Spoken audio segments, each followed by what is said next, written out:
प्रशांत किशोर जी, नमस्कार और स्वागत है आपका फ्रैंकली स्पीकिंग पर। धन्यवाद। कुछ समय बाद, लेकिन सवाल है कि जैसे ही पटना में लैंड करो, आपने आंधी मचाई हुई है। चक्कर क्या ना आप किसी नेता को बैठने दे रहे हो, ना जनता को बैठने दे रहे हो। जहां देखो पीके पीके पीके। और सोशल मीडिया अगर देख लें, रील्स वगैरह देख लें, तो 90% उसमें पीके नजर आते हैं। ऐसा क्या किया है कि तूफान मचाया है? 3 साल मेहनत करी है, एक ईमानदार प्रयास किया है और कोशिश करी है कि देश के सबसे गरीब और पिछड़े राज्य में, जहां एक तरह से होपलेसनेस रही है कि यहाँ कुछ नहीं हो सकता है, वहां उम्मीद की एक किरण जलाई है। लोगों को पहली बार पिछले 25-30 सालों में ये दिखा है कि शायद मैं ये नहीं कह रहा हूं कि एकदम मेरे पे उनका पूरा विश्वास हो गया है, लेकिन लोगों ने जो बात सुनी, जो प्रयास को देखा, तो उनको लगा शायद हमारे बच्चों के भी जीवन में बदलाव आ सकता है। शायद वो दिन भी आ सकता है जब बिहार से लोग बाहर मजदूरी करने नहीं जाएंगे। शायद वो दिन भी आ सकता है जब बिहार में एक ऐसी व्यवस्था बन जाए जहां लोग नीचे लूटेंगे नहीं, चोरी नहीं करेंगे, बिहार की भलाई के लिए ईमानदारी से कुछ काम करेंगे। ये उसी का शोर है, उसी की ताकत है, उसी का प्रभाव है। प्रशांत किशोर का कुछ नहीं है।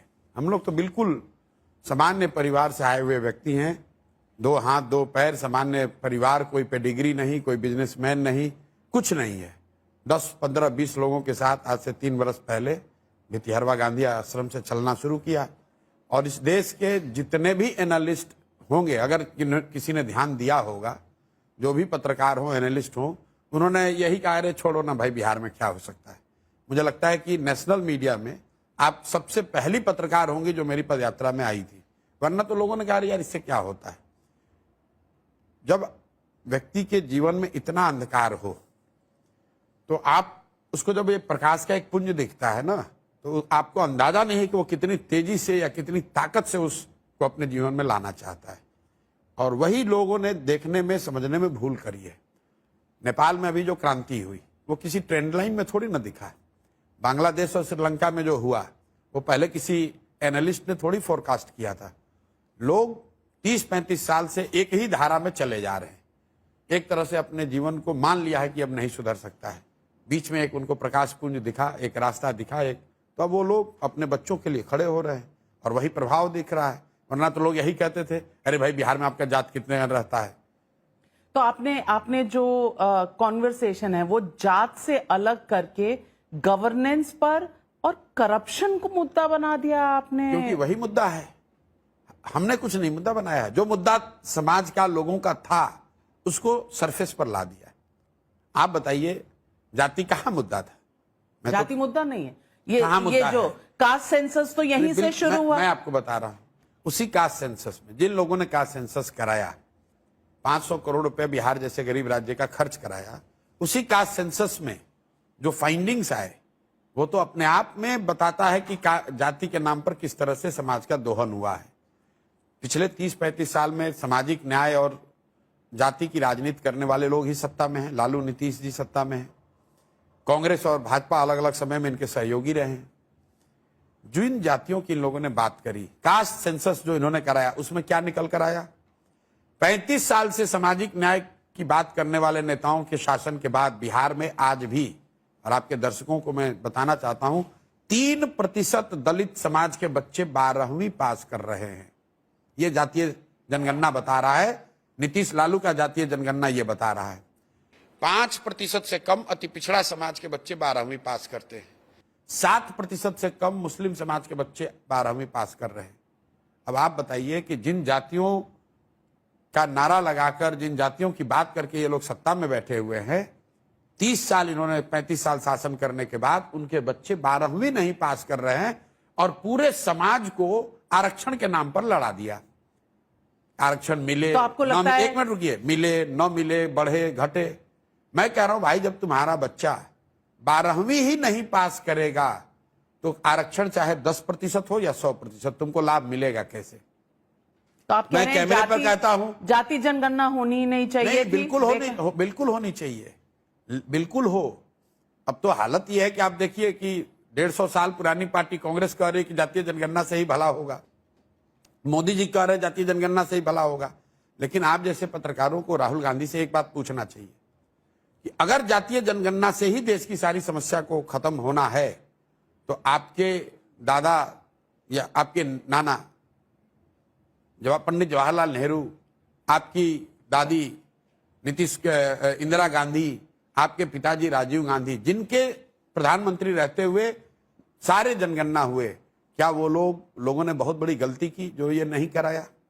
क्या राहुल गांधी कैमरे पर या कोई कांग्रेसी ये स्वीकार करेगा कि इंदिरा गांधी को, राजीव गांधी को, जवाहरलाल नेहरू को देश की समस्याओं की समझ नहीं थी, या वो अति पिछड़ा समाज के साथ उन्होंने बेईमानी की कि उन्होंने जातीय जनगणना नहीं कराया?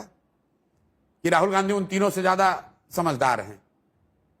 जातीय जनगणना होना आप चाहिए। क्या मानते हैं? नहीं, राहुल गांधी मैं तो सबसे कांग्रेसियों समझदार से, हैं? मैं तो मेरी बात तो छोड़, मैं तो उनका विरोधी हूँ राजनीतिक तौर पर। कैसे? आप तो बिल्कुल एडवाइस विरोधी। करने गए थे, आपने अरे तो आज- पूरा कांग्रेस भाई, पार्टी मैं को बोलूं- प्रेजेंटेशन दिया था। बिल्कुल दिया था। मैं अगर आज बोलूं तो लोग कहेगा प्रशांत किशोर राजनीतिक विरोधी इसलिए कह रहे हैं। मैं तो कांग्रेसियों से पूछना चाह रहा हूं आपके माध्यम से, और आपको ये कह रहा हूं, कोई भी कांग्रेसी मिले उनसे ये कहिए कि प्रशांत किशोर ने ये कहा कि राहुल गांधी कह रहे हैं कि जातीय जनगणना से ही देश की सारी समस्या खत्म हो जाएगी। तो क्या ये समझ इंदिरा गांधी को नहीं थी? क्या ये समझ राजीव गांधी को नहीं थी? पंडित जवाहरलाल नेहरू को नहीं थी? लाल बहादुर शास्त्री को नहीं थी? नरसिम्हा राव जी को नहीं थी? मनमोहन सिंह जी को नहीं थी? और अगर नहीं थी तो ये कहिए कि उनसे ज्यादा समझदार आप हैं। और अगर उनकी समझ थी और उसके बाद भी उन्होंने नहीं कराया, इसका मतलब कि उन्होंने जानबूझकर इन वर्गों के साथ नाइंसाफी की। पूरा कर लीजिए।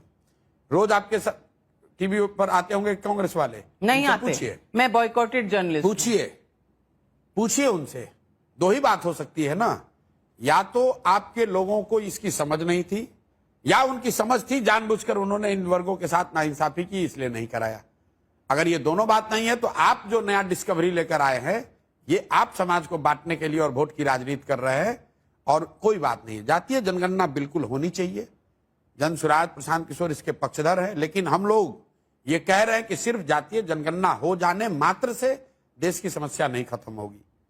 जातीय जनगणना होने से कुछ एडिशनल जानकारी मिल सकती है, लेकिन वो जानकारी मिलने से कुछ नहीं होने वाला है। देश में दलितों की गणना होती रही है, सबको मालूम है कि दलित सबसे गरीब और पिछड़े हैं, शैक्षणिक, आर्थिक, हर तरीके से वो पीछे हैं। उनकी जनगणना हो रही है तो क्या उनकी स्थिति सुधर गई? मुसलमानों की गिनती होती रही है तो क्या मुसलमानों की स्थिति सुधर गई? यूपीए की सरकार ने सच्चर कमेटी से स्पेशल स्टडी कराया, उसके बाद सच्चर कमेटी के किसी रिकमेंडेशन पर काम किया? तो भाई तुम गणना कराते हो, वोट लेते हो, उसके बाद भूल जाते हो, तो इससे क्या फायदा होगा? ये तो विशुद्ध राजनीति है। लेकिन लोग अब आइए बिहार पे, लोग आपसे सवाल पूछते हैं। आप कह रहे हैं कि आप पिछड़ों की बात करते हैं, लेकिन आप खुद तो हैं प्रशांत किशोर पांडे। बिल्कुल, तो क्या हुआ? मैंने कहा, कैमरे पर कहा, मेरी जाति ना मेरी ताकत है ना मेरी कमजोरी। मैं जाति की राजनीति नहीं करता हूं, लेकिन जाति एक समाज की सच्चाई है। जिसका भी जन्म हुआ है इस देश में वो किसी जाति का होगा, लेकिन ना वो मेरी जाति मेरी ताकत है ना मेरी कमजोरी है। ना मैं उसको बेचता हूं, ना मैं उसकी वजह से डरता हूं। आपकी ताकत है क्या? मेरी ताकत यह है कि मैं इसी मिट्टी में मेरा जन्म हुआ है, और ऊपर वाले की कृपा से, माँ बाप के आशीर्वाद से कुछ जीवन में हासिल कर लिए हैं। अब कोशिश है कि इस मिट्टी का जो कर्ज है उसको अदा करें, एक ईमानदार प्रयास करें, मेहनत करें, लोगों को बताएं कि भाई इस तरह से आप बाहर अपने गरीबी बदहाली से निकल सकते हो, यही हमारी ताकत है। इससे पहले आप नीतीश कुमार जी के साथ थे, आपने पार्टी भी ज्वाइन की और स्ट्रैटेजिस्ट के तौर पर भी आप उनके साथ थे, तब ईमानदारी से साथ नहीं थे? बिल्कुल ईमानदारी से साथ थे, और हमारा साथ नहीं होता तो शायद नीतीश कुमार की राजनीतिक कैरियर भी उस समय खत्म हो गया होता। लेकिन आप ये समझिए 2000 नीतीश कुमार आपकी वजह से नहीं, बिल्कुल 14-15 में तो हम नहीं, पूरे बिहार को पता है कि अगर हमने न मदद की होती तो मुख्यमंत्री थे कहां? वो तो जीतन राम मांझी को मुख्यमंत्री बनाकर उन्होंने पद अपना छोड़ दिया था। जब नीतीश कुमार मुझसे मिले थे तो मुख्यमंत्री नहीं थे। चुनाव हारने के बाद पद छोड़कर मांझी जी को उन्होंने बैठा दिया था। उसके बाद दिल्ली में 2-4 महीने के बाद हमसे मिलने आए, तब बात उन्होंने करी। किसी ने उनको बताया था कि 14 में मोदी जी का जो अभियान चला है वो बिहार के किसी लड़के ने किया है। नीतीश जी मेरे से मिलने आए, बातचीत मेरी हुई, तो हमने उनसे सवाल करा कि सर आप तो अच्छा काम कर रहे थे बिहार में, क्यों छोड़ दिया पद? तो उन्होंने कहा कि भाई हमको जनता ने हरा दिया लोकसभा चुनाव में, तो मेरा उनको सुझाव ये था कि जनता ने लोकसभा में आपके पार्टी को हराया है, आपको मुख्यमंत्री से हटने के लिए कहा नहीं है। तो अगर आप सिर्फ लोकसभा में चुनाव हारने की वजह से पद छोड़े हैं तो आप वापस से मुख्यमंत्री बनिए और हम लोग अपनी ओर से मदद करेंगे ताकि चुनाव में आपका बेहतर परफॉर्मेंस हो। उन्होंने पहली शुरुआती हिचकिचाहट के बाद उनका यह तर्क था कि अभी हमने मांझी जी को बनाया, कैसे हटाएंगे। लेकिन मेरा एकमात्र शर्त यही था कि आपको बनना है वापस। 3 महीने में उन्होंने उस बात को माना, वापस से मांझी जी को हटाकर मुख्यमंत्री बने और उसके बाद हम लोगों से जो बन पड़ा आकर उनकी मदद की कोशिश की कि वो जीते, वो जीत भी गए। जीतने के बाद 7 निश्चय का प्रोग्राम भी बनवाया, बिहार विकास मिशन की स्थापना कराई, लेकिन खुद के लिए कोई पद, कोई बंगला, कोई गाड़ी कुछ नहीं लिया। ये विश्वास था कि नीतीश जी यहाँ हैं, बिहार में कुछ अच्छा हो रहा है, वो होते रहना चाहिए। मेरी अपनी व्यक्तिगत लालसा अगर कुछ होती तो 15 में ही मंत्री बन गए होते, 15 में ही पद ले लिया होता। इस बिहार में कोई नहीं कह सकता है कि प्रशांत किशोर ने बिहार सरकार का 1 रुपया लिया हो, कोई घर लिया हो, कोई गाड़ी ली हो, कोई सुरक्षा ली हो, आज तक नहीं लिया। अब आप ये कह सकते हैं कि 14-15 में अगर हमने उनकी मदद की तो आज उनका विरोध क्यों कर रहे हैं? विरोध इसलिए कर रहे हैं कि 14-15 के नीतीश कुमार और आज के नीतीश कुमार में जमीन आसमान का फर्क है। 14-15 में नीतीश कुमार की छवि सुशासन बाबू की थी, एक ऐसे व्यक्ति की थी जो अच्छा प्रशासनिक अनुभव वाला व्यक्ति है, बिहार को सुधारने की कोशिश कर रहा है। आज नीतीश कुमार की छवि यह है कि ये बिहार के भ्रष्टतम सरकार के मुखिया हैं, भ्रष्टतम सरकार के मुखिया हैं। जिस 14-15 में नीतीश कुमार की मैंने मदद की थी उसमें राजनीतिक सुचिता बाकी थी। वो आदमी लोग चुनाव नहीं हारा था। तो नीतीश कुमार भी भ्रष्ट है? मैं आ रहा हूं उस पर। नीतीश कुमार भ्रष्ट नहीं है, व्यक्तिगत तौर पे भ्रष्ट नहीं है, लेकिन आपने देखा इस देश में 2013-14 में मनमोहन सिंह भी व्यक्तिगत तौर पे भ्रष्ट नहीं थे, लेकिन उनकी सरकार को, यूपीए 2 को लोगों ने भ्रष्टतम बताया और जनता ने उनको हटाया। नीतीश कुमार की भी स्थिति कमोबेश वही है। वो इस सरकार के ईमानदार मुखौटा हैं जो शारीरिक और मानसिक तौर पे थक गया है, और लेकिन सरकार के तौर पर ये लालू जी की सरकार से भी भ्रष्ट सरकार है। बहुत बड़ी बात कह रहे हैं। बिल्कुल लालू जी की सरकार से भी भ्रष्ट है। यस, क्योंकि तो यू प्रेफर तेजस्वी? क्योंकि नहीं, तेजस्वी का तो कोई गिनती नहीं, मैं लालू जी की बात कर रहा हूं। लालू जी की सरकार में आज से ज्यादा अपराध था, अपहरण, लूटमार, हत्या, जमीन कब्जा, ये सब इससे ज्यादा था। लेकिन सरकारी तंत्र के जरिए जो लूट, भ्रष्टाचार आज हम लोग देख रहे हैं बिहार में, अपने लिविंग मेमोरी में हम लोगों ने इतना भ्रष्टाचार कभी नहीं देखा। तो जिस नीतीश कुमार की मदद की गई थी 100 करोड़ का डेफेमेशन केस है आपके ऊपर। 100 नहीं, 1000 का कर दीजिए, हम डरने वाले लोग नहीं हैं। 100 करोड़ से कोई मतलब नहीं है। आप देखिएगा कि वो लोग जो डेफेमेशन किए खुद लेके भागेंगे, और डेफेमेशन सूट लेके उनका हिम्मत भी नहीं होगा कि वो कोर्ट तक जाए। मैं आपको कैमरे पर कह रहा हूं। मैं दूसरी बात पे आ रहा हूं। नीतीश कुमार की छवि सुशासन बाबू की थी कि हम लोगों ने देखा था कुछ सुधार बिहार में शुरू हुआ था। बिहार बदलकर बहुत अच्छा नहीं हो गया था, कुछ सुधार शुरू हुआ था। आज नीतीश जो सुधार हुआ था वो भी सब खत्म हो गया। दूसरी बात, नीतीश कुमार में राजनीतिक सूचिता बाकी थी। नीतीश कुमार 14 में चुनाव नहीं हारे थे, उनका दल चुनाव हारा था, लेकिन एक राजनीतिक मर्यादा थी जिसकी वजह से उन्होंने पद अपना छोड़ दिया था। आज नीतीश कुमार चुनाव हार गए हैं। 2020 में उनको 243 में सिर्फ 42 विधायक आए, और पिछले 4.5 वर्षों में उन्होंने लालटेन पकड़कर, कमल पर बैठकर, किसी भी तरह जुगाड़ लगाकर कुर्सी पर बैठे हुए हैं। इस नीतीश कुमार का विरोध हो रहा है।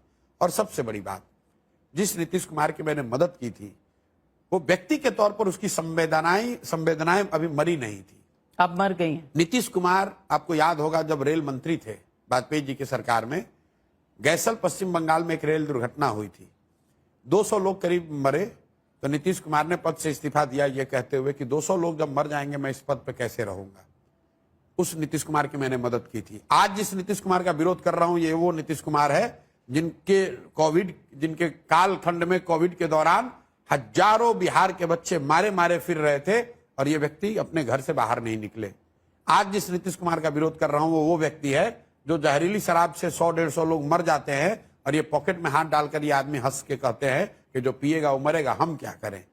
तो व्यक्ति के तौर पर, प्रशासक के तौर पर और नेता के तौर पर 2014-15 के नीतीश कुमार और 24-25 के नीतीश कुमार में जमीन आसमान का फर्क है। इसीलिए उनका उस समय समर्थन किया गया और आज उनका विरोध कर रहे हैं। और प्रशांत किशोर जो कहते हैं कि जैसे ही अगर आप सत्ता पाते हैं, आपकी मेजॉरिटी आती है, तो 1 घंटे में आप ये जो शराब का जो बैन है इसे हटा देंगे। तो आप क्या जनता की सेवा कर रहे हैं? बिल्कुल। अब हमने कहा कि जन सुराज की जो व्यवस्था बनेगी तो बाकी जो बड़े काम होने हैं वो तो होंगे, लेकिन in the matter of days and hours 6 चीजें हो जाएंगी। पहली चीज, इन मैटर ऑफ आवर्स बिहार से इस फर्जी शराबबंदी के कानून को हटा दिया जाएगा, जिसमें शराब की दुकान बंद है और घर घर शराब की डिलीवरी हो रही है और सरकार बिहार के गरीब जनता का 20,000 करोड़ का नुकसान हो रहा है।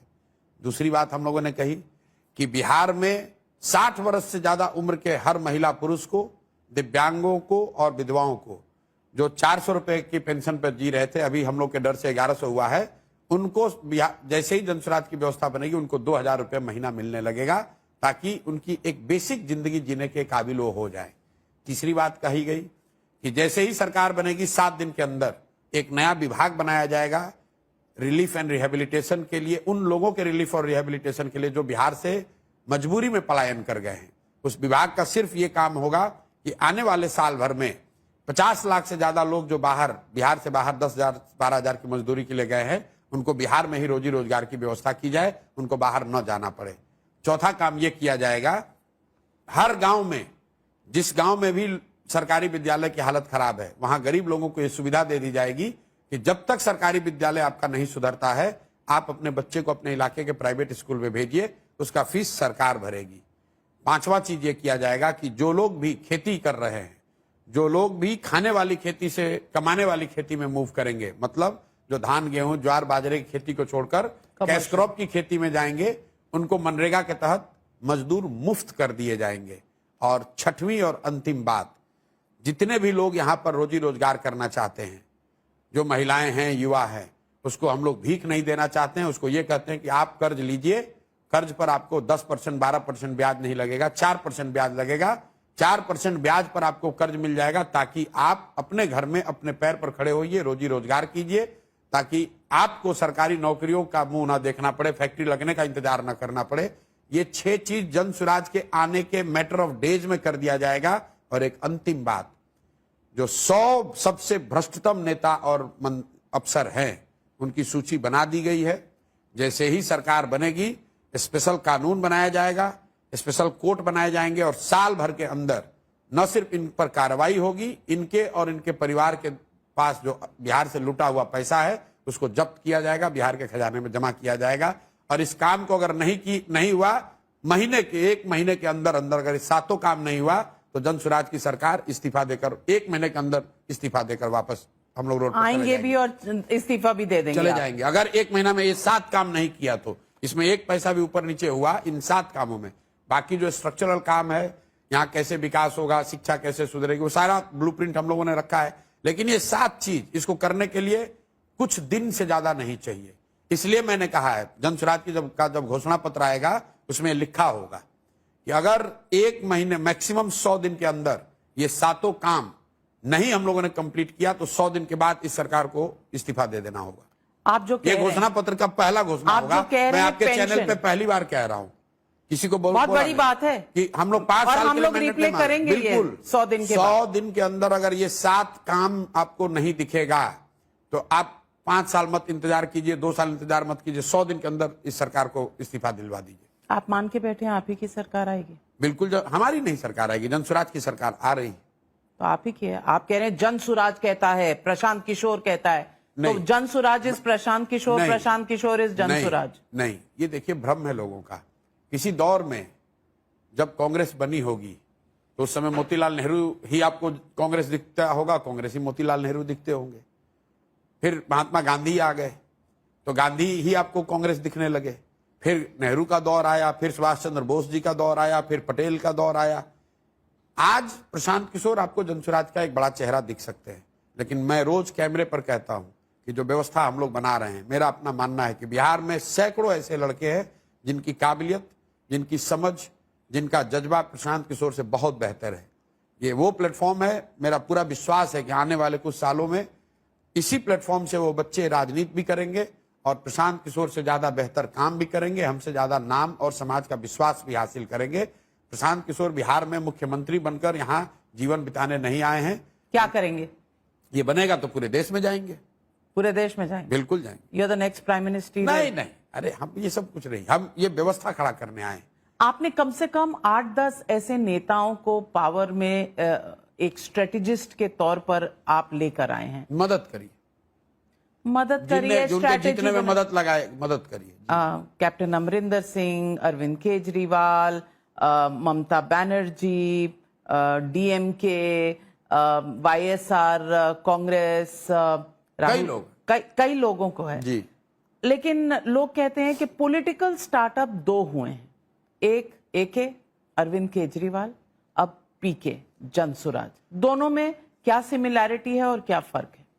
देखिए, अगर आप आम आदमी पार्टी को पॉलिटिकल स्टार्टअप मानते हैं तो किसी दौर में टीएमसी भी पॉलिटिकल स्टार्टअप होगा, किसी दौर में एनटी रामाराव ने जब टीडीपी शुरू किया वो भी पॉलिटिकल स्टार्टअप। वो सब पॉलिटिशियन थे, ब्रेक अवे ग्रुप नहीं, थे। ऐसा नहीं।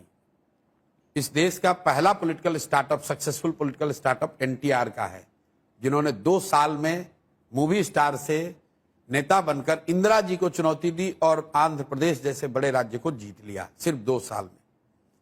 ये किसने कह दिया कि ये पहला पॉलिटिकल स्टार्टअप? देखिए, लोगों की मेमोरी बड़ा शॉर्ट है। इस देश का सबसे पहला successful political startup, if you want to use that word, जहां पर कि गैर राजनीतिक लोग आकर राजनीति में जिन्होंने दिशा और दशा बदल दी, वो एनटीआर रहे। पहली बार ये रथों का कॉन्सेप्ट एनटीआर ने शुरू किया, पहली बार यात्रा का कॉन्सेप्ट एनटीआर ने शुरू किया। और इंदिरा जी को उस समय आंध्र में उन्होंने बुरी तरह चुनौती नहीं दी, हरा दिया। दूसरे लोग तो बहुत आप आंध्र प्रदेश बहुत बड़ा राज्य, दिल्ली तो उसके सामने कुछ नहीं है। तो उस तरह से तो आप किसी को भी पॉलिटिकल स्टार्टअप मान सकते हैं। आप असम में प्रफुल्ल महंतो एजीपी, उसको भी पॉलिटिकल स्टार्टअप मान लीजिए। वो भी आंदोलन से शुरू हुआ, जेल में से जीत गए पूरा असम। आप उसको पॉलिटिकल स्टार्टअप क्यों नहीं मानते हैं? आपको अरविंद केजरीवाल ही क्यों दिखता है? आपको प्रशांत किशोर ही क्यों दिख रहे हैं? इसलिए कि मेमोरी अभी की है। लोगों को लगता है कि जैसे लोगों को लग रहा है कि मोदी जी और इनसे पहले भारत था ही नहीं, भारत में कुछ था ही नहीं, जैसे भाजपा वाले बताते हैं और आप लोग भी कभी कभी उसको ऐड करते हैं। अरे भाई, विकास और प्रयास, स्ट्रैटेजी तो आपने बनाई। विकास और प्रयास ये सतत प्रक्रिया है। हर दौर, हर काल खंड में लोग आए हैं, उन्होंने प्रयास किया है, उन्होंने विकास किया है, उन्होंने अपने तरह से कोशिश करी है। बिहार में पिछले 40-45 साल में ऐसा कुछ प्रयास नहीं हुआ, वो हम लोग प्रयास कर रहे हैं और ईमानदारी से कोशिश कर रहे हैं। अरविंद केजरीवाल और हम लोग के प्रयास में क्या फर्क है? फंडामेंटल फर्क यह है कि आम आदमी पार्टी आंदोलन से निकली हुई पार्टी है। जनसुराज को बनाने के लिए कोई आंदोलन नहीं किया गया, पदयात्रा, ये समाज से निकली हुई पार्टी है। आम आदमी पार्टी ने कहा कि हम 10 लोग हैं, हमारे पास एक प्लान है, हम सुधार देंगे।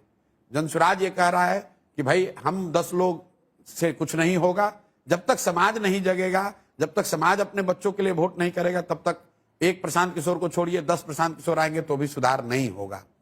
आम आदमी पार्टी ने कहा कि हमारे पास एक कानून है, एक ऐसा कानून है जन लोकपाल का, ये बनाएंगे और इससे सब कुछ खत्म हो जाएगा। जनसुराज ये कह रहा है कि नहीं, विकास की दौड़ में हम और आप इतने पीछे छूट गए हैं कि अगर हम लोग सुधरना शुरू भी कर दें तो भी 10 बरस और कम से कम 10 बरस लगेगा ताकि बिहार वापस पटरी पर आ सके। तो फंडामेंटल फर्क है।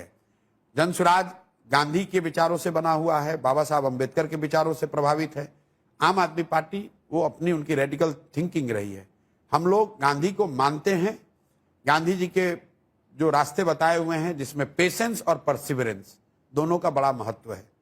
गांधीइज्म जो है उसमें इन 2 बातों का बहुत बड़ा महत्व है और आम आदमी पार्टी में वही नहीं था। उनको पेशेंस नहीं थी, वो हर चीज एक दिन में चाहते थे, एक दिन में करना। सही या गलत उसका विवाद हो सकता है, लेकिन जनसुराज में लोग जो आए हैं, हम में पेशेंस हम लोगों में बहुत है। हम लोग कह रहे हैं भाई 10 बरस लगेगा, कोई बात नहीं है। भले 3 बरस में आप लोग कह रहे हैं कि बड़ी चर्चा चल रही है, हम तो रोज कह रहे हैं कि भाई हम लोग को 10 बरस भी अगर प्रयास करना पड़े, घबराना नहीं। यही बात गांधी सिखाते हैं। गांधी जब अफ्रीका से लौटकर आए, उनकी उम्र 44 साल थी। गांधी ने यह नहीं कहा कि अंग्रेजों को भारत से भगाओ। गांधी जी ने इस समाज को पहले कहा कि तुम अपने आप में वो क्षमता, वो कैरेक्टर, वो चरित्र बिल्ड करो ताकि तुम आजादी के महत्व को समझ सको। एक दौर वो था, एक दौर ये है। आपको लगता है कि 10 साल तक किसी का भी इंटरेस्ट, क्योंकि आजकल जो जमाना है वो गांधी जी के समय में नहीं था। बिल्कुल वही जमाना है। AI है, कोई इंटरनेट फर्क नहीं है, है। दुनिया भर की कोई फर्क नहीं है। डिस्ट्रैक्शंस है, इतना पेशेंस है लोगों में। नाविका जी, सत्य सत्य है। मैंने एक स्लोगन कभी सुना था, have you ever heard simplicity is out of fashion. जो शाश्वत सत्य है, आप लोग तो सनातन और हिंदू की बात करते हैं। सूरज पूरब में उगता है, वो गांधी जी के भी समय लोग उगता करते हैं, आप था, नहीं राम करते जी हैं। के भी समय में उगता है, हमारे समय में भी उग आप रहा कह है। रहे हैं आप लोग बात करते हैं सनातन की, हाँ। आप नहीं करते हैं। बिल्कुल कर रहे हैं। तो फिर तो इसीलिए तो हर आपको चीज में बता रहे हैं। आप क्यों हैं, हम क्यों नहीं? आज भैया देश में सनातन की बात करने वाले लोग भी इस बात, आपने सनातन वाली पार्टी बीजेपी बना दी है, इसीलिए कह रहे हैं आप लोग, नहीं। और हम नहीं कह ये रहे। हम लोग नहीं कहते हैं, ये तो आप लोग कह रहे हैं कि भाजपा सनातन। हम तो ये समझते हैं कि सनातन की समझ हम में से कई लोगों को बीजेपी की राजनीति करने फिर वालों से आपने आप बेहतर क्यों है। कहा? आपको और हम मैं कहना इसलिए चाहिए। कह रहा हूं कि सनातन में भी जो कहते हैं, जो शाश्वत सत्य है, वो गांधी जी के लिए भी सत्य था, उनके पहले विवेकानंद जी के लिए भी सत्य था, उससे पहले रामचंद्र जी के दौर में भी सत्य था, और आज भी सत्य होगा, वो बदलेगा नहीं। वो सत्य क्या है कि ईमानदारी से किया हुआ प्रयास कभी विफल नहीं होगा। अगर आप कर्म अच्छा करोगे तो उसका फल भी आपको अच्छा मिलेगा। सत्य के रास्ते पर चलोगे तो आपके साथ अच्छा, आप अच्छा कर रहे हो तो अच्छा ही होगा। उन शाश्वत सत्यों पर कोई कॉम्प्रोमाइज नहीं है, ये टाइमलेस है। तो गांधी जी के समय में सत्य की अगर ताकत थी तो आज सत्य की ताकत कम नहीं हुई है, उतनी ही है। आज जो भी पार्लियामेंट में तो लोग फिर बैठे लोग जो कह रहे हैं, जिनका आप सत्य बता रहे हैं दुनिया को, आप कह रहे हैं कि भ्रष्ट है, एम्बुलेंस खरीदे तो कितने महंगे खरीदे और इसमें स्कैम हो गया। आपने जमीनें खरीदने की बात की। लोग पूछ रहे हैं आपके पास पैसे कहां से आ रहे हैं 3 साल से ये करने की। अभी बता रहे हैं। ये तो बहुत छोटी बात है, कौन भ्रष्ट है कौन चोर है। जो सत्य है, सबसे बड़ा सत्य है कि बिहार के लोगों ने अपने नेताओं के लिए वोट किया, अपने दलों के लिए वोट किया, विचारधारा के लिए वोट किया, नेताओं के बच्चों के लिए वोट किया, जाति धर्म के लिए वोट किया, नाली गली के लिए वोट किया, मंदिर मस्जिद के लिए वोट किया, सिलेंडर के लिए वोट किया, 5 किलो अनाज के लिए वोट किया। लेकिन उसके साथ सबसे बड़ा सत्य है कि बिहार के लोगों ने अपने बच्चों के लिए, उनके पढ़ाई रोजगार के लिए वोट नहीं किया। यही सत्य सबसे बड़ा सत्य प्रशांत किशोर और धनसुराज पिछले 3 साल से गांव गांव में बता रहे हैं। तो आप एक महीने में रोजगार कैसे दे देंगे सबको? बिल्कुल नहीं देंगे, कभी बोलते भी नहीं है। नहीं, आपने कहा है एक अलग मिनिस्ट्री होगी, वो सबको 50 लाख लोगों को रोजगार दे देगी। कैसे होगा? मैजिक है? सुना नहीं आपने, सुना नहीं। हमने कहा कि एक डिपार्टमेंट बनेगा जिसका सिर्फ काम यही होगा। जैसे अभी रोड बनाने के लिए डिपार्टमेंट है, स्कूल चलाने के लिए डिपार्टमेंट है, वैसे एक डिपार्टमेंट ये होगा जिसका सिर्फ काम ये है कि 50 लाख वो लोग जो बिहार से मजबूरी में बाहर जाकर मजदूरी कर रहे हैं, उनको वापस लाकर साल भर के अंदर यहाँ रोजगार दे दिया जाए। तो एक साल में 50 लाख नौकरियां, और उसके नौकरी नहीं, रोजगार, दोनों का फर्क है। रोजगार, झूठ नहीं बोलते, मतलब सरकारी नौकरी नहीं, रोजगार। कैसे सर? मैं तेजस्वी यादव थोड़े ना हूं, मैं कांग्रेस नहीं हूं। बिहार में सरकारी नौकरी 78 साल में 26.5 लाख लोगों को मिली है। और अगर कोई कह रहा है मैं 10 लाख दे दूंगा, 20 लाख दे दूंगा, तो निरा या तो मूर्ख है या सबको मूर्ख बना रहा है। हम लोग वो बात नहीं कह रहे। हमने कहा है 50 लाख लोगों को रोजगार, और कैसे रोजगार मिलेगा उसका 3 पॉइंट भी बताया है। पहला, हम लोगों ने कहा है कि 2.5 लाख करोड़ रुपया जो बिहार से पूंजी का पलायन हो रहा है बैंकों के जरिए, बिहार का पैसा जो बैंकों में यहां से बैंक ट्रांसफर कर रहे हैं, गुजरात में, उड़ीसा में, कर्नाटक में, तमिलनाडु, आंध्र प्रदेश में, उस पैसे का पलायन रोका जाएगा। बैंकों को के साथ मिलकर काम किया जाएगा ताकि वो पैसा बैंक यहां से न भेजे, वो पैसा यहां के लोगों को मिले। तो पहला ये है सीडी रेशियो को, बिहार में जो सीडी रेशियो आज 40 है उसको बढ़ाकर 70 किया जाएगा, ताकि बिहार में करीब 2.5 लाख करोड़ रुपया एक्स्ट्रा लोगों के पास रोजी रोजगार के लिए, पढ़ाई के लिए, खेती के लिए, घर के लिए, गाड़ी के लिए लोगों के पास उपलब्ध हो जाए। दूसरी बात कही गई, इससे क्या होगा? लोगों को रोजी रोजगार करने का अवसर मिलेगा। दूसरी बात क्या कही हम लोगों ने कि खेती को मनरेगा से जोड़ेंगे। इससे क्या होगा? जितने लोग हमारे बाहर जा रहे हैं, पंजाब में, हरियाणा में, एग्रीकल्चर जो माइग्रेशन हो रहा है, उनको हम लोग कह रहे हैं कि भाई तुमको यहीं रोजगार मिल जाएगा। आज धान की खेती में 1 एकड़ में अगर 2 मजदूर लगता है, अगर वहां कल आप लहसुन की खेती करेंगे, वहां 6 मजदूर लगेगा, 8 मजदूर लगेगा, उसको यहाँ जॉब क्रिएट होगा। अब आप बोलिएगा पैसा कहां से आएगा? तो भाई मनरेगा में जो दिल्ली का दिल्ली पैसा दे रही है, देना चाह रहे हैं दिल्ली सरकार। पिछले साल बिहार में बिहार सरकार का यूटिलाइजेशन है 39%। मतलब 100 रुपया अगर केंद्र सरकार से हम लोग ला सकते थे, हम सिर्फ 40 रुपए लेकर आए। जो 40 लेकर आए उसमें भी लूटपाट कर लिया। तो जैसे ही हम जो पैसा हमारा दिल्ली में है उसको अगर ले आए और अपने लोग जो मजदूरी यहां करना चाहते हैं, manual labour, semi skill labour का काम जो करना चाहते हैं, उनको देंगे, ये दूसरा लीवर है। और तीसरी बात जो मैंने कही, जिसपे आपने शायद उतना ध्यान नहीं दिया, कि बिहार में लोग कर्ज नहीं लेते हैं बिजनेस रोजगार के लिए। एक सामाजिक परेशानी है ये। यहां पर कर्ज लोग मुख्यतः 3 चीजों के लिए लेते हैं: घर बनाने के लिए, बेटी की शादी के लिए और बेटे को पढ़ाने के लिए।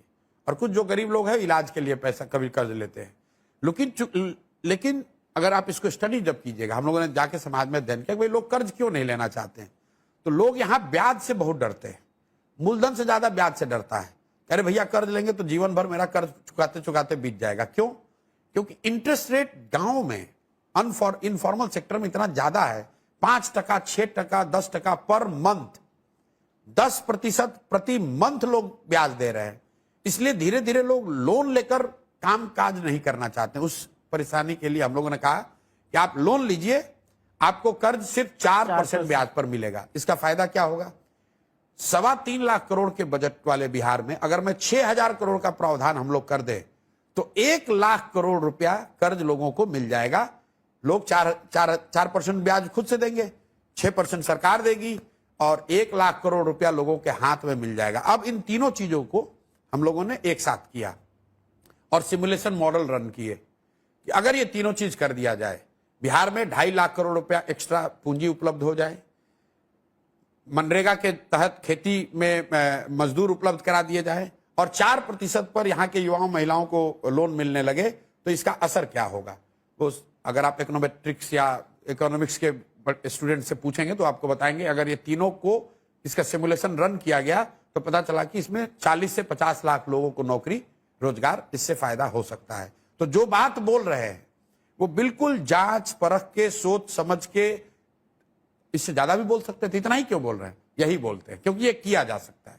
जनधन अकाउंट्स मोदी जी ने खुलवाए, तो थैंक यू थोड़ा बोलेंगे उनको, नहीं, तभी ये पूरा स्ट्रक्चर बन सकता है कि लोग 4% पर मैं ब्याज आपको एक चीज बताऊं, मतलब अगर नेहरू जी ने IIT नहीं बनाए होते तो आज बिहार में इंजीनियर नहीं होते। तो उस हिसाब से नेहरू जी का भी धन्यवाद होना चाहिए। अगर भाखड़ा नांगल डैम नहीं बना होता तो आज भारत में ग्रीन रेवोल्यूशन की बात नहीं होती। मैंने आपको कहा जिस दौर में जो लोग रहे उन्होंने अच्छा भी किया और खराब भी किया होगा। वो कुछ मोदी जी ने अच्छा किया है तभी तो लोगों ने उनको जिताया है। और मोदी जी ने कोई एहसान थोड़ी ना किया है। कोई भी जो जीत कर गया है वो एहसान थोड़ी ना कर रहा है। आपको जिताकर जनता ने ये काम करने के लिए तो किया है।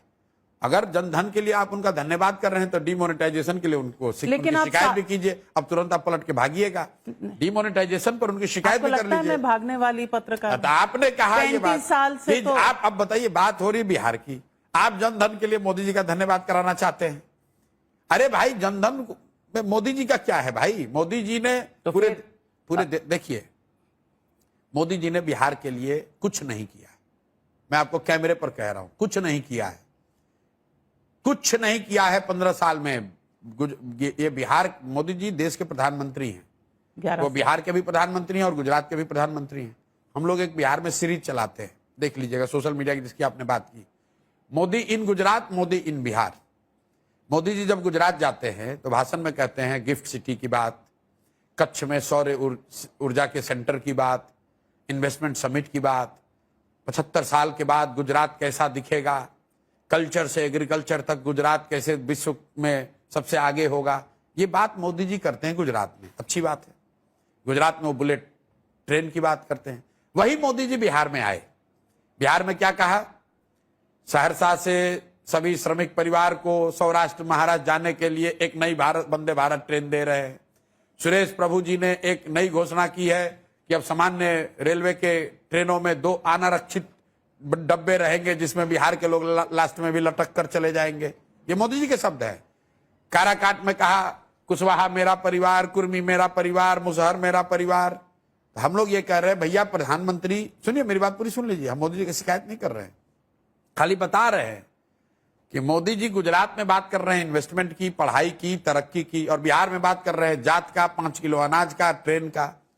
तो मैं बिहार के अपने लोगों को कहता हूं कि मेरे भाई, मोदी तो एक ही है।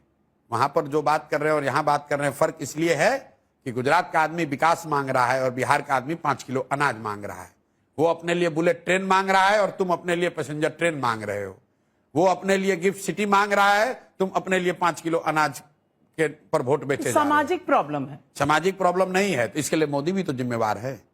क्या गुजरात में जाति नहीं है? आप मोदी जी का भाषण सुनाइए जहां वो जाकर कह रहे हो पटेल मेरा परिवार, क्षत्रिय मेरा परिवार, कोड़ी मेरा परिवार, या कभी जाकर उन्होंने कहा गुजरात में? बिहार में आकर कहते हैं, क्योंकि उनको मालूम है बिहार के। तो बिहार में सिर्फ लालू नहीं दोषी है, सिर्फ नीतीश नहीं दोषी है, ये तो दोषी हैं क्योंकि ये फेस हैं। लेकिन ये दोषी लालू तो अब लड़ भी नहीं रहे चुनाव। नहीं, आप बार बार लालू क्यों याद कर रहे हैं? क्योंकि लालू यहाँ के बहुत बड़े राजनीतिक फिनोमेना है, आज भी हैं। आज भी हैं। आज भी। और तेजस्वी जी कुछ नहीं है, लालू जी के लड़के हैं, लालू जी के लड़के हैं। जिस दौर में आप एडवाइजर टू नीतीश कुमार थे, तो Tejashwi ji deputy chief minister. नहीं, आप ये कई लोगों को भ्रम है। हमने मदद नीतीश कुमार की। नीतीश कुमार को चीफ मिनिस्टर बनाने में कंधा लगाया, और उस कैंपेन में लालू जी का कहीं एक पोस्टर भी नहीं लगा था। तेजस्वी यादव तो थे ही नहीं। तेजस्वी यादव तो पहली बार एमएलए का चुनाव लड़ रहे थे, वो भी उनके पिताजी लड़ रहे थे। 2015 के चुनाव में मुझे कोई तेजस्वी यादव का बयान दिखा दीजिए, कोई एक फोटो दिखा दीजिए, उनकी क्या भूमिका है? और उसके बाद कुछ नहीं। उसके बाद जब हम नहीं तो है एक आपने कंधा दिया, दूसरी तरफ से जो कंधा है उसकी तरफ देखा किसकी नहीं। कंधा है? तो जब डेप्यूटी चीफ मिनिस्टर उनका कुछ नहीं, चुनाव जीतने में उनका कुछ नहीं। चुनाव जब जीत गए उसके बाद तो मैं सरकार में था नहीं। उनकी डिप्टी सीएम बने, मिलते नहीं थे। नहीं, कभी मिला ही नहीं। क्या मुझे मिलने क्या जरूरत है? मैं लालू जी से मिलूंगा ना, तेजस्वी यादव से क्यों मिलूंगा? आप इतने फोटो सोशल मीडिया पर है, देख लीजिए। मेरे और लालू यादव के आपको फोटो दिखेंगे, तेजस्वी यादव के साथ एक फोटो आपको दिखेगा। बच्चा मानते हैं आप? नहीं, सुनिए ना, तेजस्वी यादव के साथ एक फोटो दिखेगा, मैं, नीतीश जी और लालू यादव बैठे हुए हैं। लालू जी मेरे सर पे टीका लगा रहे, तेजस्वी यादव बगल में बैठे हुए, हम बगल में एक बार चूंकि बैठे हुए तो कर्टसी में उनसे हाथ मिला लिया। यही आपको दिखेगा। आप दिखा दीजिए 15 में कोई मुझे और तेजस्वी के साथ। मैसेज क्या कहना क्या चाह रहे हैं? कहना ये चाह रहे हैं कि यहाँ पर बिहार में लालू यादव राजनीतिक ताकत है, वो राजनीतिक फिनोमेना है। तेजस्वी यादव कुछ नहीं है। कुछ नहीं है। कुछ नहीं है। तो ये जो भीड़ उनके पूरे रैलीज में आ रही है, उनकी यात्रा चल रही है, ये देखिए, ऐसा है कि आपके पिताजी का दुकान है जिसमें बड़ी बिक्री हो रही है, तो पिताजी नहीं रहेंगे, बेटा भी बैठेगा तो ग्राहक तो आएगा ही वहां पर। जो पहले से आ रहा था वो आएगा, लेकिन धीरे धीरे उसको एहसास हो जाएगा कि ना, वो बाबूजी वाला बात इस लड़के में नहीं है, तो ग्राहक कम होने लगेंगे। तो बाबूजी वाला बात तो 15 साल से नहीं है ना? बाबूजी तो नहीं ना, अभी तो लालू जी चलाते हैं। लालू जी चला, बिल्कुल चलाते हैं। किसी से आके बिहार में किसी पत्रकार से पूछ लीजिए कि मतलब दरबार लालू जी का अभी लगता है कि नहीं लगता है।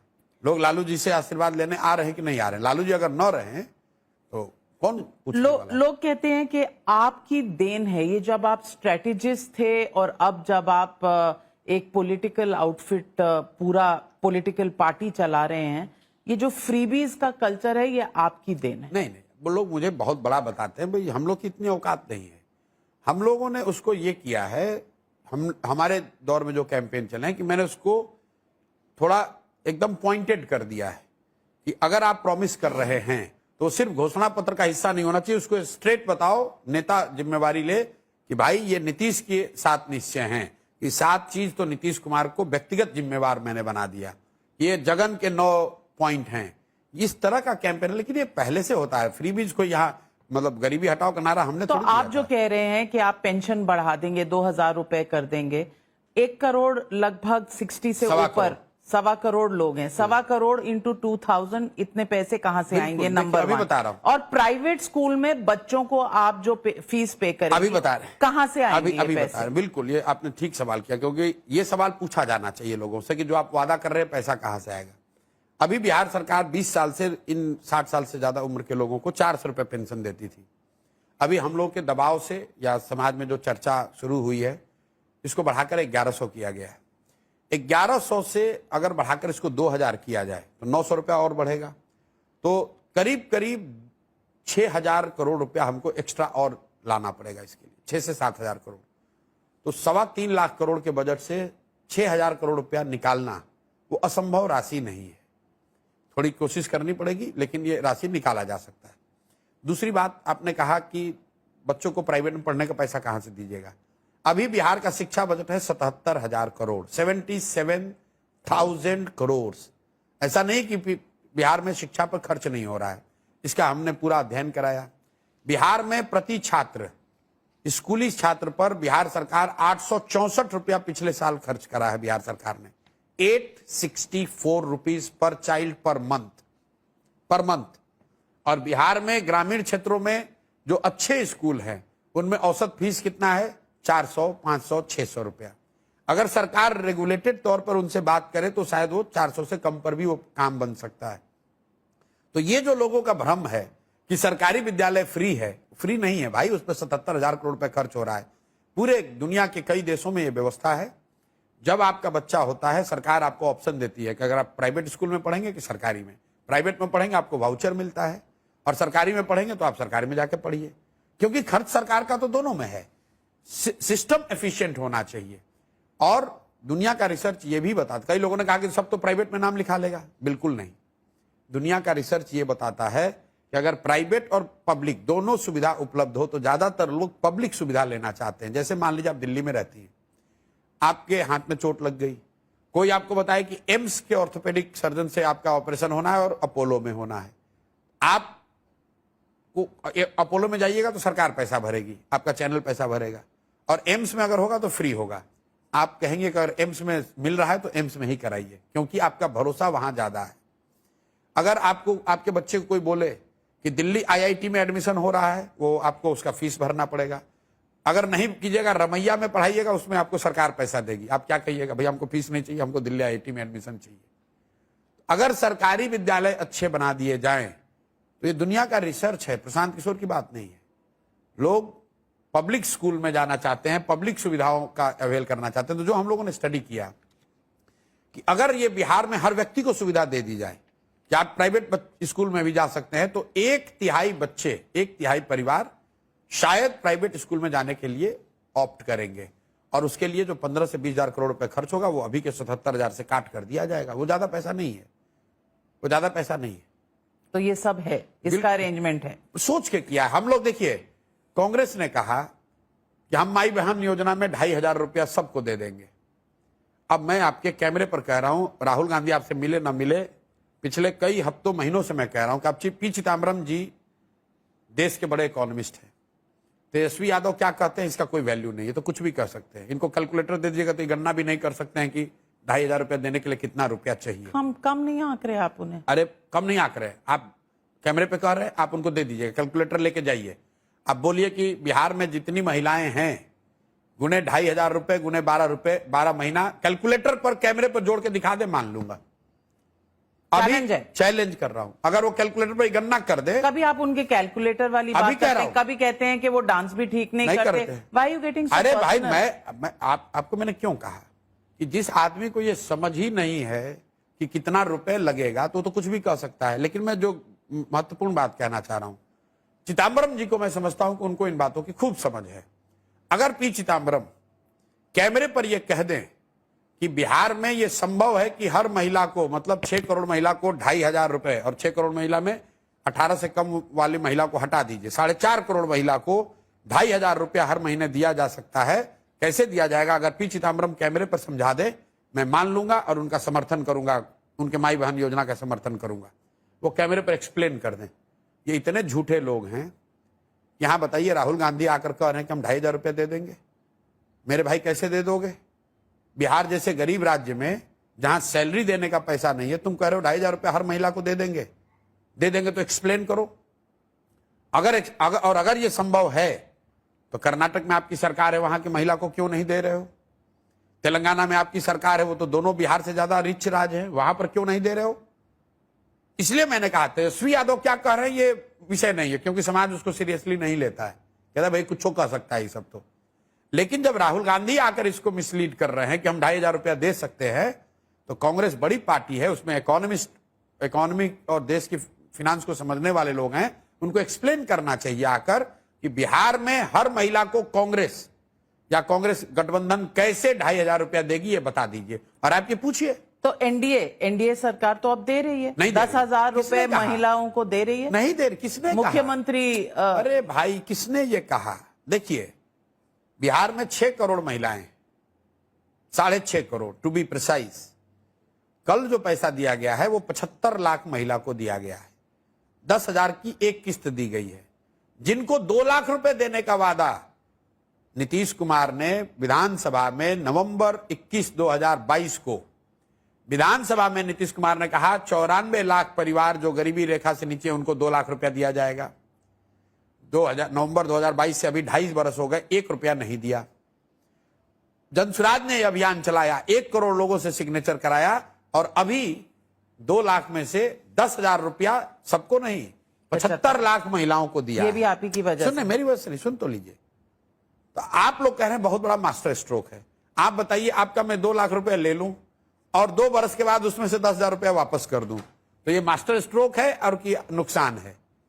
मैं तो हर सभा में कह रहा हूं लोगों से कि भाई चुनाव आएगा, नेता पैसा देने आएगा, 1,000, 2,000, 5,000 जो पैसा दे ले लो, लेकिन लेने के बाद याद रखना, अगर अपने बच्चों को मजदूर नहीं बनाना है तो एक बार 2, 4, 5,000, 10,000 रुपया के लिए नहीं, जात धर्म के लिए नहीं, इस बार वोट लालू, नीतीश, मोदी, प्रशांत किशोर के लिए नहीं, इस बार वोट अपने अपने बच्चों के लिए देना है, ताकि आपके बच्चे छठ के बाद मजदूरी करने बाहर न जाएं। ये 10,000 रुपया छठ के बाद खत्म हो जाएगा, आपके बच्चों को बिहार में रोजगार मिलेगा, उससे आपकी गरीबी कम होगी। आप जैसे कह रहे हैं जैसे बिहार में कुछ हुआ नहीं। 2005 से 2025 के बीच में पहले प्रति व्यक्ति की आय थी 8,000 रुपए, अब 67,000 रुपीज है।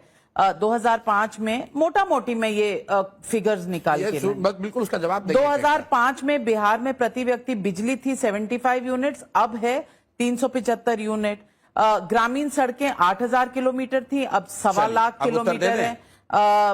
एक्सप्रेस वे पहले कोई नहीं था 2005 में, अब 5 एक्सप्रेस वे निर्माण हो रहे हैं। मैं बता रहा हूं, आपने कहा प्रति व्यक्ति आय बढ़ के हो गया 66,000। 1900 आप 2005 से तुलना कर रही हैं, हम 2090 से गिनवा देते हैं आपको। 90 में जब लालू जी मुख्यमंत्री बने तो बिहार में प्रति व्यक्ति आय के हिसाब से देश का सबसे गरीब और पिछड़ा राज्य था बिहार देश में। 2005 में जो आपने आंकड़े बताए, उस आंकड़े के हिसाब से देश में प्रति व्यक्ति आय के हिसाब से सबसे निचले पायदान पर था बिहार।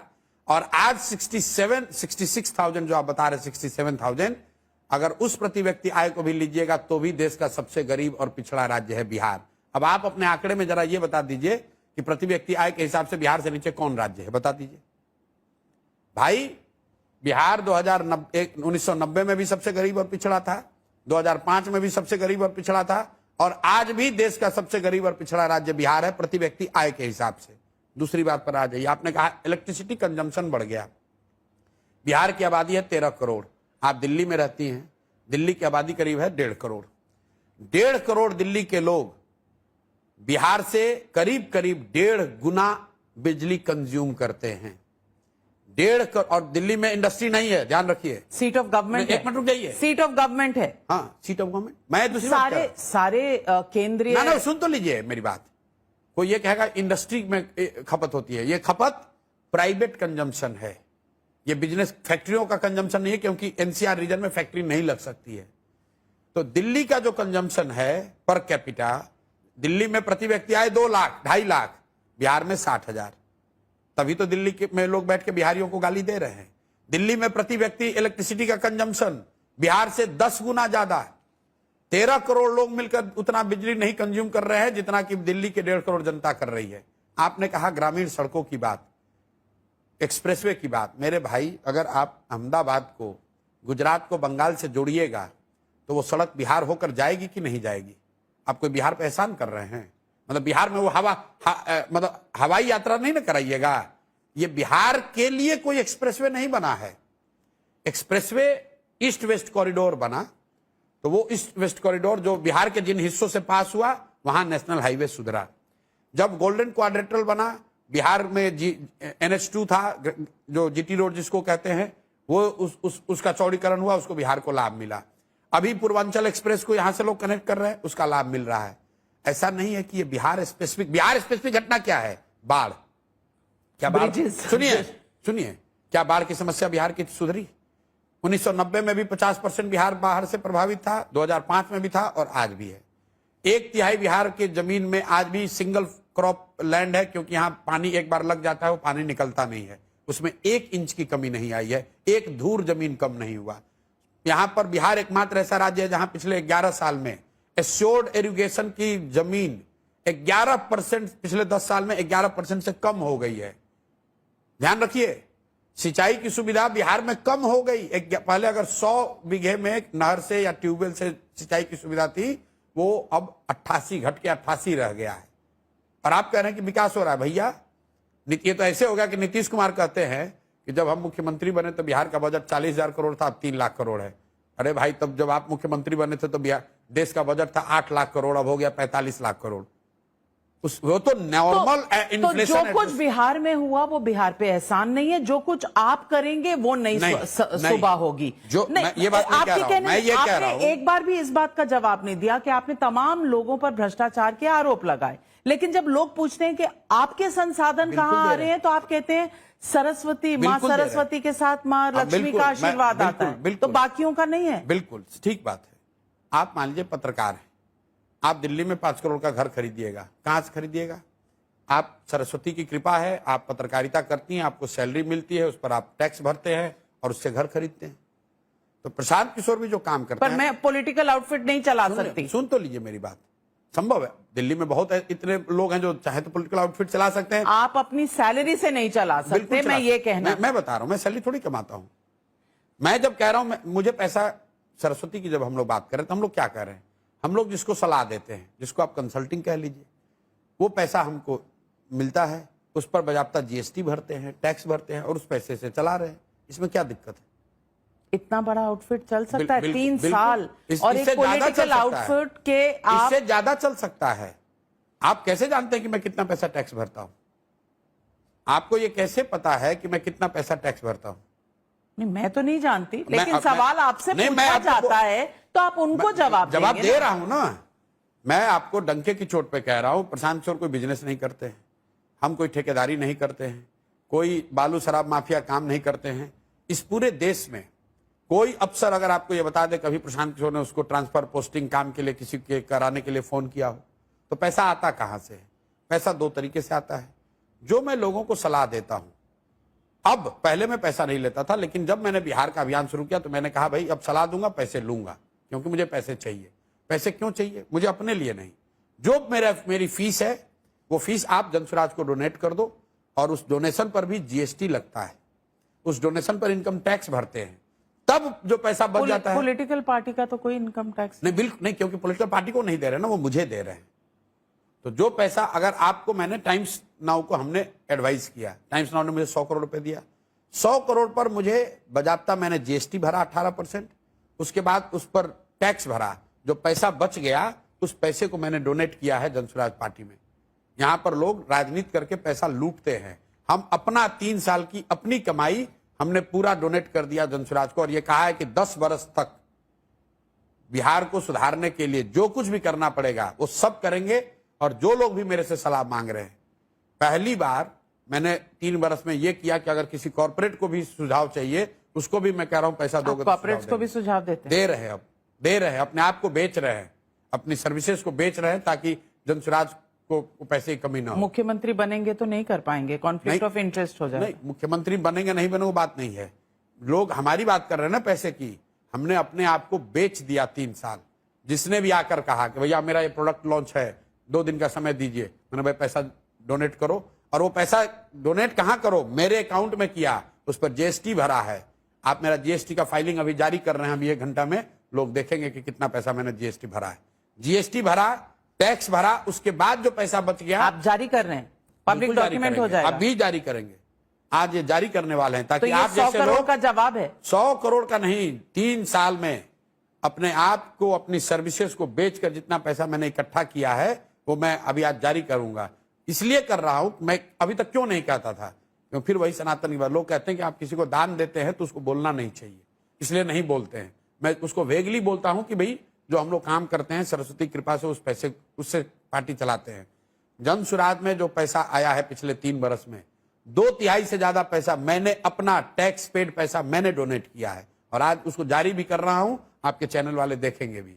जिस पर जीएसटी भरा, जिस पर इनकम टैक्स भरा, जो पैसा बच गया अपना खर्चा काट के सारा पैसा जनसुराज को डोनेट कर दिया। किसी दूसरे से मांगने से पहले मैंने ये कहा है कि 10 वर्ष तक जो भी कमाऊंगा वो सारा पैसा जनसुराज को डोनेट कर दूंगा। ये चोर भ्रष्टाचारी हमसे बात करेंगे। और बिहार की जनता में आप एक वर्ड बताइए। अशोक चौधरी बिहार की जनता को ये मालूम है, इसलिए देखिए कैसे थर थर कांप रहे हैं ये लोग। कौन? जितने ये चोर बदमाश हैं बिहार को, जिन लोगों ने लूटा है। नाम? अरे नाम रोज बता रहे हैं।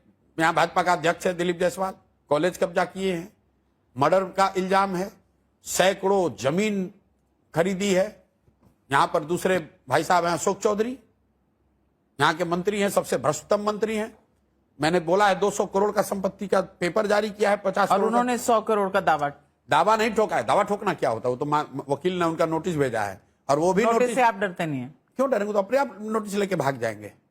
उनकी हिम्मत भी नहीं, नोटिस देंगे उसके बाद उनकी हिम्मत नहीं है कि वो जाकर कोर्ट में मूव करें। नोटिस का हमने जवाब दे दिया, हमारे वकील ने दे दिया। अब हिम्मत तो चलिए कोर्ट में। सम्राट चौधरी बताइए, इस देश में मैं कैमरे पर कह रहा हूं कि इससे ज्यादा आपराधिक चरित्र का आदमी इस पूरे देश में इतने बड़े पद पर नहीं है। इस व्यक्ति पर सीधे सीधे 7 लोगों की हत्या, सीधे सीधे 7 लोगों की हत्या का आरोप है। आरोप नहीं है, ये आदमी उसके अभियुक्त हैं। कोर्ट ने इनको बरी नहीं किया, कोई राहत नहीं दी, ये जेल में रहे। 1995 में 7 लोगों की हत्या, और हत्या किसकी हुई है? यहां बिहार में जात की राजनीति करते हैं। सारे जो मरने वाले लोग हैं वो सब कुशवाहा समाज के लोग हैं, जिस समाज की राजनीति करते हैं। 7 लोगों की हत्या के आरोप में भाई साहब जेल में रहे, और जेल से निकले कैसे? फर्जी अपना सर्टिफिकेट लगाया कि मैं 15 साल का हूं, नाबालिग हूं, और उस निकल गए।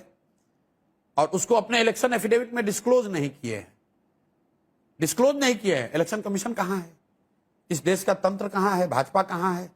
ये लोग चाल चरित्र चेहरा की बात कर रहे हैं। चैलेंज भी नहीं किया। चैलेंज कैसे करेगा? वो अनकंटेस्टेड जीता है। अनकंटेस्टेड कोर्ट तो आप जा ही सकते हैं अगर किसी ने डिस्क्लोजर नहीं किया। अब जाएंगे, 5 साल तो रह चुके हैं। आज जा रहे हैं, अब जानकारी हुई, अब जा रहे हैं। अब जा रहे हैं। बिल्कुल मैं जाऊंगा, जनसुराज जाएगा।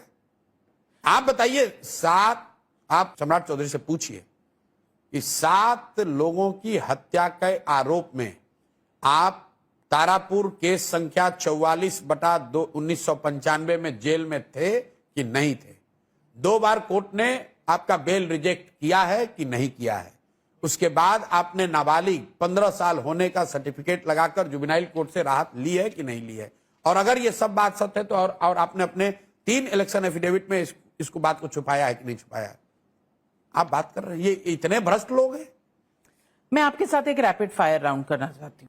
इस चुनाव में किंग के किंग मेकर बिहार की जनता पहली बार किंग बनने जा रही है। बिहार के बच्चे राजा बनने जा रहे हैं।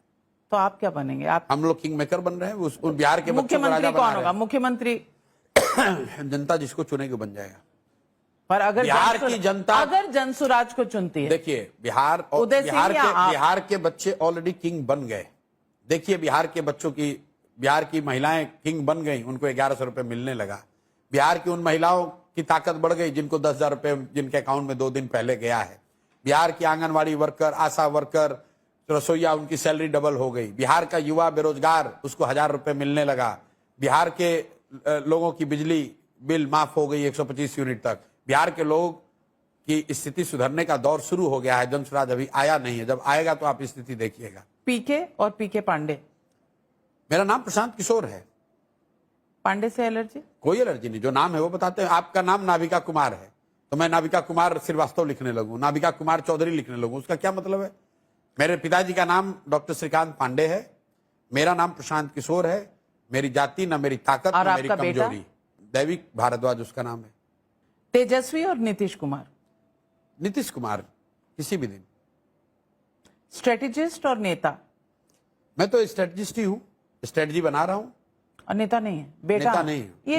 ये भी एक फ्रॉड है कि मैं नेता नहीं हूं, मैं बेटा हूं बिहार का। ये नेता भाई स्ट्रेटजी तो बना रहा हूँ। स्ट्रेटजी बना रहा हूँ कि बिहार के बच्चों को कैसे जिताया जाए। स्ट्रेटजी बना रहा हूँ कि बिहार से गरीबी कैसे खत्म हो। स्ट्रेटजी बना रहा हूं कि जिस बिहार को ज्यादातर दल और नेताओं ने न सुधार पाने वाला मानकर छोड़ दिया है, उसको कैसे सुधारा जाए। तो फिर मुख्यमंत्री बनेंगे या नहीं बनेंगे, कैटेगोरिकल जवाब कोई मतलब ही नहीं है। मुख्यमंत्री बनना कोई लक्ष्य ही नहीं है जीवन में। लक्ष्य है बिहार को सुधारना।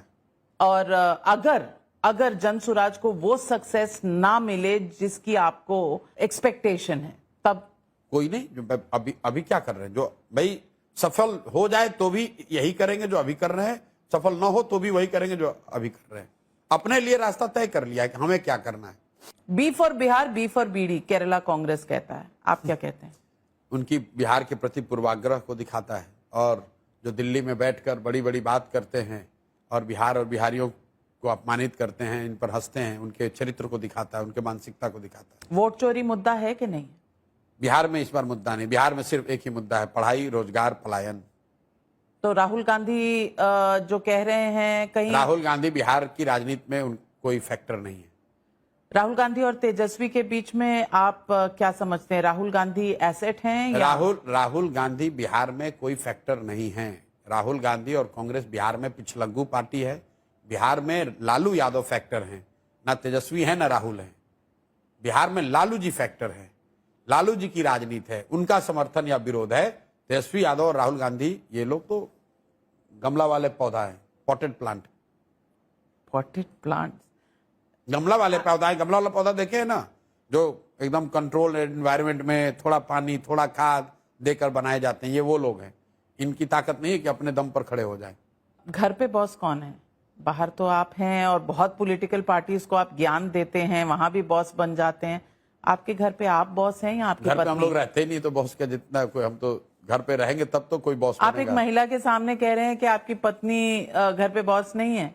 नहीं, जब मैं घर पे रहूंगा तब तो बॉसगिरी करेंगी। मैं अच्छा, घर पे रहता ही नहीं हूँ। तो बाकी इधर उधर घूमते हैं तो मतलब घर से कट ऑफ रहते हैं? कट ऑफ ही हूँ, 3 साल से तो यहीं पे हूँ।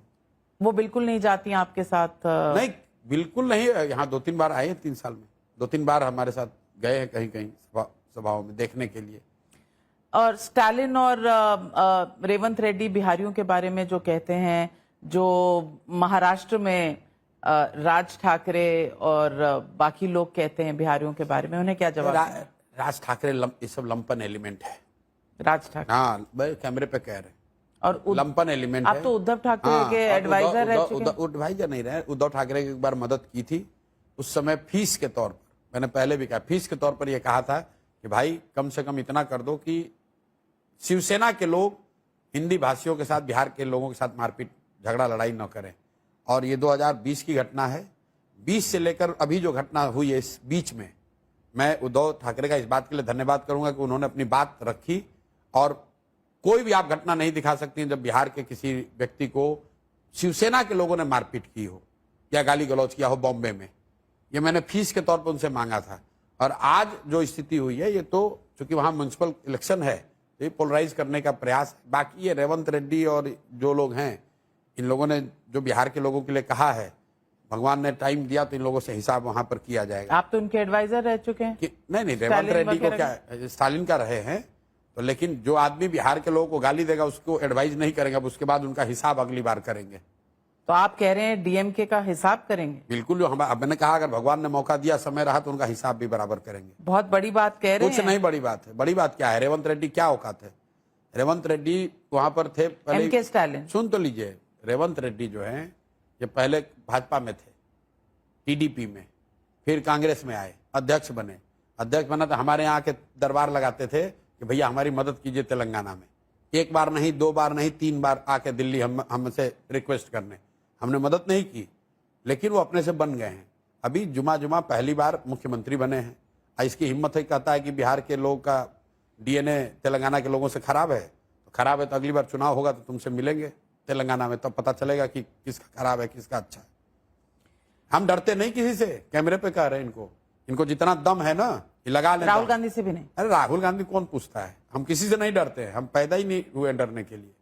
ये जो लोग बिहार के लोगों को गाली दे रहे हैं, ये समझ ले, अगर है हिम्मत तो बोल के दिखा दें। इस बार रेवंत रेड्डी पूरी ताकत लगाकर उनको हरवाएंगे। वहां पर जीत नहीं पाएंगे उनको। उनके राहुल गांधी ना बचा पाएंगे, कोई नहीं बचा पाएगा उनको। आंध्रा में, तेलंगाना में बिहार के लोगों को गाली दोगे और वहां पर राजनीति करोगे। हम गाली दे रहे हैं किसी को?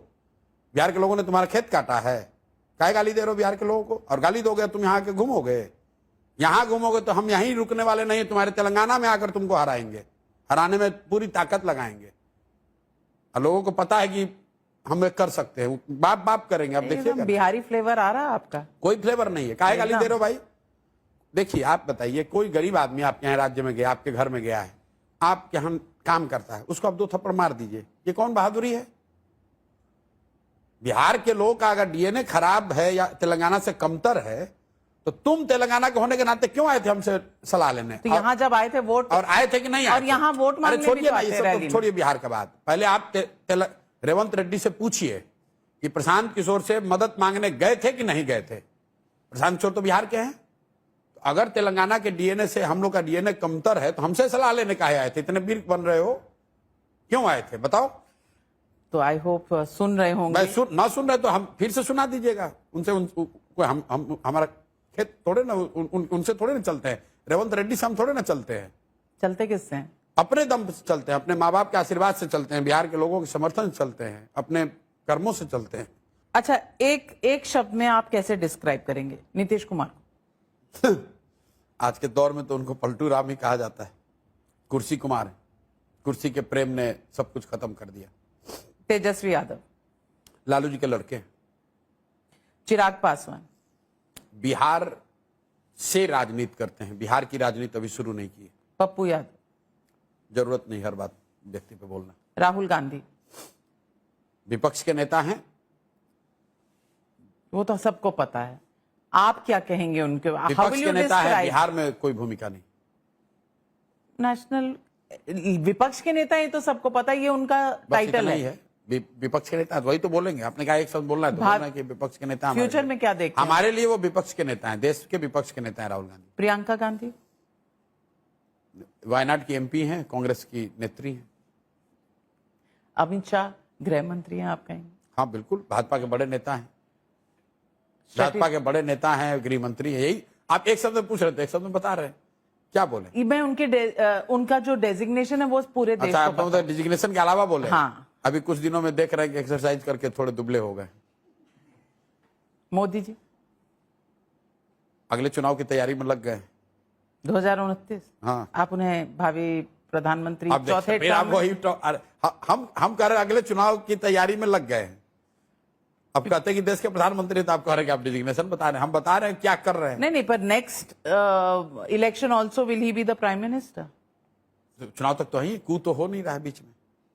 29 का इलेक्शन, अब इलेक्शन के बाद क्या होगा वो नहीं मालूम। हम ये कह रहे हैं कि अगले चुनाव की तैयारी में लग गए हैं मोदी अच्छा, जी। पीके बिहार के लड़के हैं, कोशिश कर रहे हैं, बिहार को सुधारने के लिए अपना प्रयास कर रहे हैं। यूएन में काम करने के बाद, अमेरिका में रहने के बाद, आप हेल्थ सर्विसेज में रहे, पब्लिक हेल्थ की पढ़ाई की है। पब्लिक हेल्थ हैदराबाद में जी, क्योंकि तो बहुत से लोग आपका पास्ट ढूंढ रहे हैं, एजुकेशनल क्वालिफिकेशन। कुछ लोगों को पहले बोल लेने देना चाहिए, तभी तो उसका जवाब दिया जाएगा, तो उसके मुंह पे चाटा अच्छा, पड़ेगा। तो चलिए उनको आज क्या बोलेंगे? आपकी क्या बैकग्राउंड है एजुकेशनल? कुछ नहीं बोलेंगे।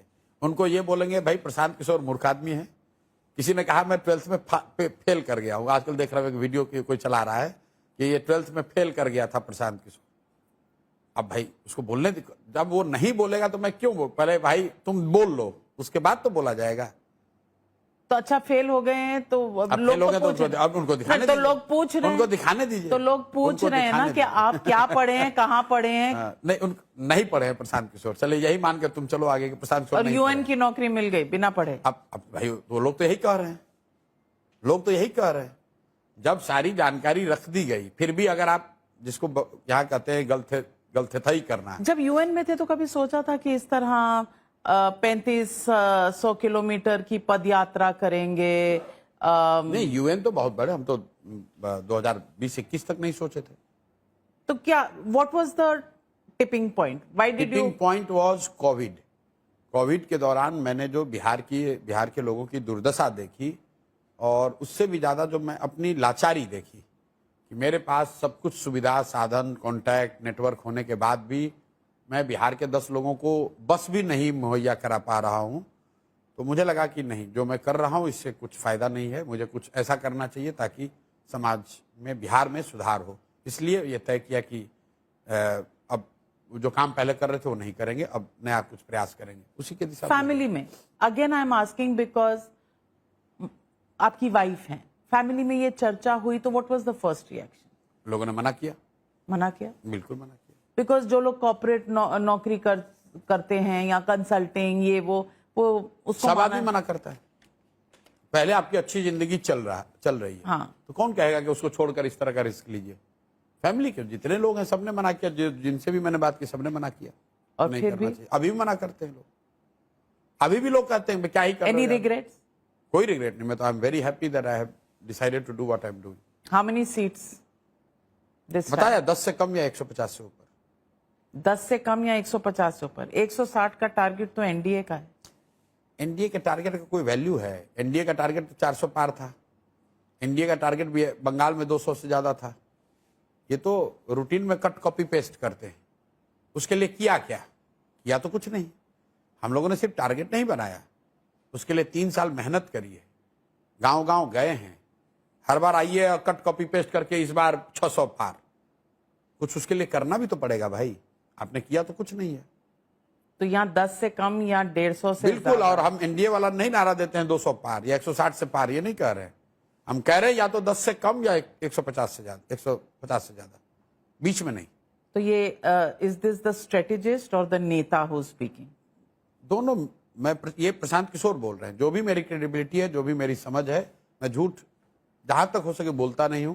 जो दिखता है वही बोलता हूं। और जो मेरी समझ है, जितनी बात, जितनी चर्चा बिहार में जनसुराज की हो गई, या तो people will take a leap of faith and vote for it, vote for change, और लोगों ने अगर वो किया तो गिनती कम पड़ जाएगी सीटों के लिए, तो 150 से ऊपर होगा। ये भी लेकिन संभव है कि सब सुनने समझने के बाद लोग कहेंगे नहीं, अभी नहीं, अभी बाद में देखा जाएगा। तो वैसा हुआ तो 10 से कम। हमारे पार्टी के नेता लोग कहते हैं, काहे कहते हैं भैया, इससे मोराल कम होगा। हम कोई मोराल बढ़ाने के लिए थोड़ी ना बोलते हैं। पर आपको जो सच मुझे दिख रहा है वो बोल रहे हैं। जो लोग कहते हैं कि आपकी पार्टी जो है वो एक वोट कटुआ पार्टी है। बिल्कुल ठीक बात है। ठीक है, ठीक। किसका वोट काट रहे हैं? दोनों का काट रहे हैं। दोनों का? और इतना काट किसका रहे हैं, ज्यादा काट रहे हैं? दोनों काट रहे हैं। इतना काट रहे हैं कि हम लोग। पर आप भी तो दोनों कट के अपीजमेंट खत्म। कर रहे हैं, क्योंकि मुस्लिम कैंडिडेट के सामने आप अपना कैंडिडेट नहीं दोगे, ये आपने कहा। तो ये अपीजमेंट आपने नहीं? सुना ही नहीं। हमने ये कहा कि पिछले 30 साल से मुसलमानों के रहनुमा होने का दावा करने वाले दल ये घोषणा कर दे कि जहां पर भी जनसुराज का मुस्लिम कैंडिडेट रहेगा वो मुस्लिम नहीं लड़ाएंगे। मैं यूनिलैटरली कह रहा हूं कि अगर तुम तैयार हो तो हम घोषणा करने को तैयार हैं कि तुम्हारा जहां मुस्लिम लड़ेगा हम मुस्लिम नहीं लड़ाएंगे, ताकि मुसलमान समाज देखे कि भैया इनको मुसलमानों से प्रेम नहीं है, इनको उनके मुसलमानों के वोट से प्रेम है। इनको अगर मुसलमानों से प्यार होता तो मुसलमानों के बच्चों की पढ़ाई की बात करते, मुसलमानों के बच्चों के लिए रोजगार की बात करते, उनके गांव की नालियों की, गलियों की, मोहल्लों की स्थिति को सुधारते। इन्होंने 30 वर्ष में मुसलमानों के लिए किया क्या है? सिर्फ मुसलमानों को किरासन तेल बनाकर अपने लालटेन की रोशनी जलाई है। ऐसी रोशनी जो कि मुसलमानों के घर में नहीं जाती है, वो सिर्फ लालू यादव के घर में जाती है। बड़ी बात कह रहे हैं Prashant Kishor ji. As always pleasure talking to you. Thank you. और Thanks for dropping कितना बदलेगा बिहार, बात करेंगे, क्योंकि चुनाव के इतिहास डेट लिखा जाएगा नवंबर में, इतिहास लिखा जाएगा। और आप बताएंगे कि इस इतिहास लिखे जाने की यात्रा को आपने 3 बार बिहार आकर, आप शायद देश के बड़े पत्रकारों में एकमात्र पत्रकार हैं जिसने इसको 3 बार आकर बिहार में इसको कवर किया है। और जब इतिहास लिखा जाएगा तब तो बहुत लोग आएंगे, तब नाविका कुमार भी आगे बढ़ के कहेंगे कि हमने पहले इसको कवर किया था, हमने इसको आइडेंटिफाई किया था। Well, thank you very much. Thank you. तब आप अपॉइंटमेंट दे देंगे और Appointment बाकी तो नेताओं की तरह नहीं हो जाएंगे तो फिर चलिए, बातचीत appointment आगे तो भी। आप जैसे पहले थे वैसे आज भी हैं, ना उसमें कुछ परिवर्तन हुआ है। Schedule permits, I meet everyone, कोई दिक्कत नहीं। Thank you very much Prashant Kishor. Thank you.